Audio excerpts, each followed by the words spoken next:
The water beneath is rising, and so too is the frustration of Brighton District in Santa Cruz. Underground water is now swallowing streets and roadways, leaving residents marooned. Alia Bryant has our story.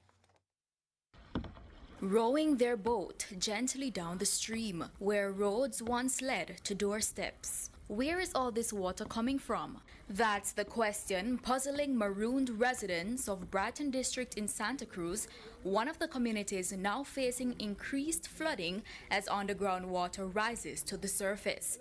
They're directing blame at developers who are building a property close by. This is the worst time we ever have with this flooding.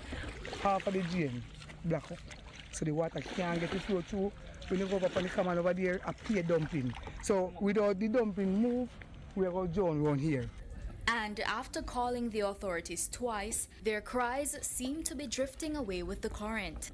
And I see nobody show up all now. And if you notice, if you go around the side, there's a whole around, there's a dump up, a whole around, there's a dump up.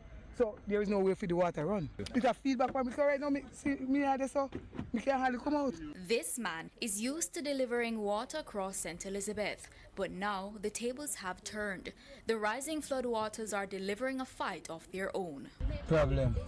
More we don't stop and use the hose, because the hose long, 100 feet hose. We spoke with Managing Director of the Water Resources Authority, Peter Clark, who explained what causes underground water to rise to the surface. Essentially, it is as a result of a lot of rain that has fallen in a short space of time, and it soaks into the ground.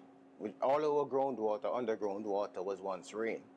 So, and even our rivers, of course, was once rain. So with the rains, they have soaked into the ground, and now the amount that has soaked into the ground, as it moves forward slowly.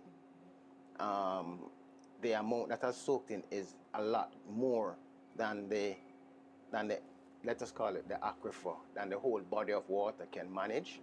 So instead of moving forward as much, some of it is moving up as well. If there's an area that is a depression, then it will basically spring out as you'll just see it start filling with water.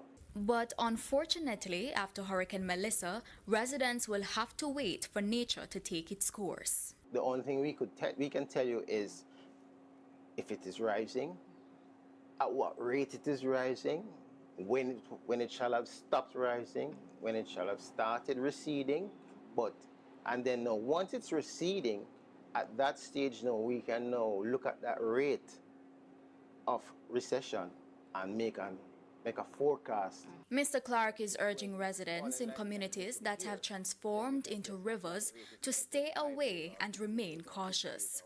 You're not expecting to experience that stepping out of your back door, your kitchen door. So it is the most important thing that I can say to everybody is to be aware of their surroundings presently and try their best to stay safe. Alia Bryant, TVJ News.